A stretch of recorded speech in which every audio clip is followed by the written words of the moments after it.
Hello mga kabachingching!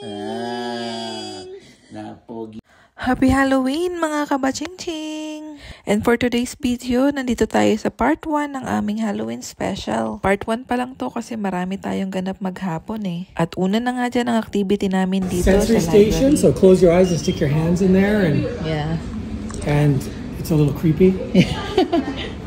Creeps me out. Like I'm not even sure. This is just weird.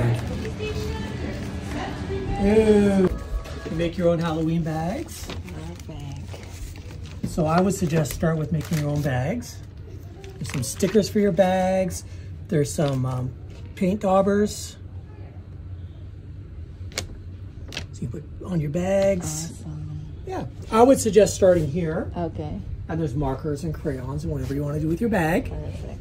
Ayun nga, at first honor dumating dito si Asiel sa library, kaya kami yung unang na-tour nila. At kung hindi nyo nga kilala, ang kanyang costume ay si Blippi. Si Blippi kasi ang nakakahiligan niyang panoorin lately. Dahil aliw na aliw siya sa mga adventures ni Blippi, lalo kapag ka mga trucks ang pinapakita. At ako naman, ang chubby nanay nyo na si Miss Rachel. Kung hindi nyo nga kilala, i-google at i-YouTube nyo na lang, makikita nyo sila. Magaganda yung mga palabas nila, ay suggest na ipanood nyo rin sa mga babies nyo. Pero syempre, hindi rin naman natin pwedeng iasa sa screen time lang, kaya dapat in moderation lang. So ayun nga, maya-maya ay dumating na rin ang kanyang mga playmate. Ayan si Arya, ang cute monkey.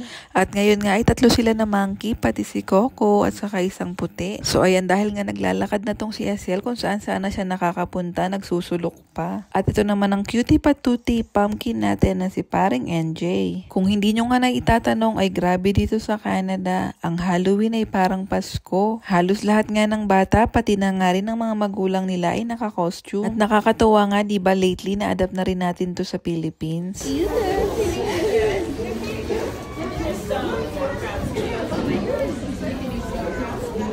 At ito naman ang Hello Kitty natin na si Jellypot. Bawat taon nga ay pinaghahandaan at pinag-iisipan talaga kung anong magiging costume at outfit ng mga anak namin. Etong si Asiel ay ayaw naman isuot ang kanyang salamin. Ang cute pa naman sana niya doon. Ayan, natignan nyo naman ang mga batang to. Palakad-lakad. Akala mo yung mga bisor. Kahit nga mga nap time na nila, hindi sila mga nagre-reklamo kasi ang dami nilang nakikita. Got three.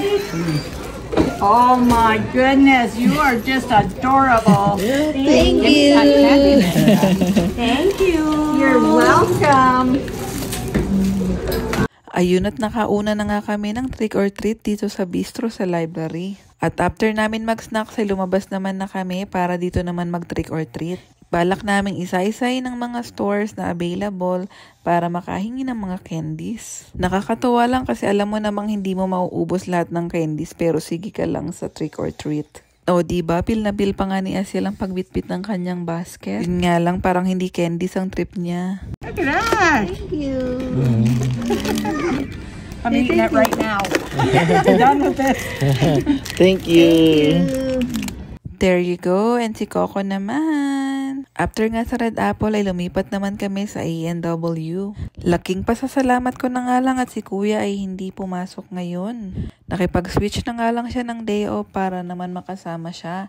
Dahil nga last year ay hindi na rin siya nakasama sa trick or treat. Medyo mahirap din kasi kung gagawin mo lang mag-isa nang wala kang ka-partner. Lalo at medyo pabuhat pa rin ang aming mga babies. Kaya thank God talaga at napayagan siya. Kasi yung totoo, as much as possible, ayaw namin mamiss ang mga ganitong activities para kay Asiel. Dahil once a year lang naman to at minsan lang din naman sila magiging bata. Sana ay lagi kami magkakaroon ng chance na masamahan siya sa lahat ng special occasions na darating sa buhay niya. Then ayun nga, back to our trick or treat, nandito naman kami ngayon sa TD. Paikot lang kasi tong area na to kaya medyo madali naming napuntahan. At tignan nyo naman, mukhang may batang excited na kumain ng candies. But that's for Nanay and Tatay Asiel.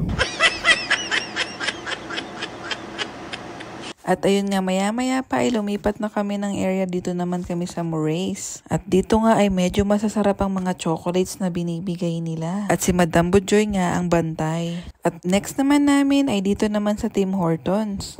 Mukhang wala silang available na candies dito pero mukhang nahiya ang manager na si Tita Paris. Binigyan na lang kami ng donuts. Ang bongga ng mga Timbits, may pabucket pa. Ito na yata ang pinaka-paborito ni Asiel na trick or treat niya. Dahil ayaw niya na halos bitawan niyang bucket na yan. Maya-maya ay sumunod na rin naman kami dito sa Subway, ang last destination namin ngayong umaga. Ayan at mag-picture-picture nga rin muna sana sila dito. Pero ayan at mukhang nag-aalukan pa ng Timbits itong dalawa. Si Jelly naman ay nasa shy type, ayaw niya nang may katabi para mapicturean siya. Pang solo pictures ang ganda ni Jelly kasi eh.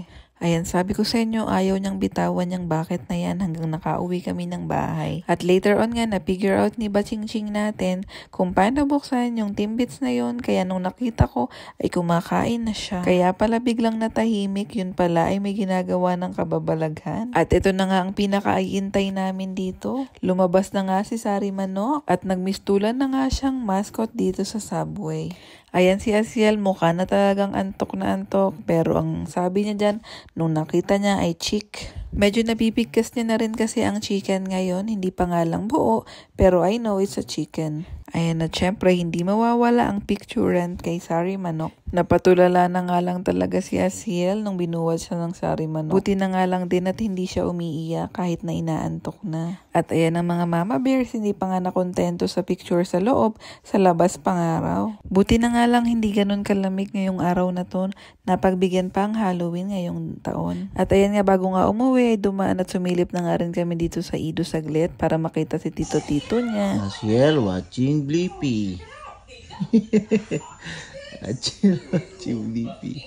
O yun lang muna para sa part 1 ng Halloween special natin. Abangan nyo yung part 2. Baching ching!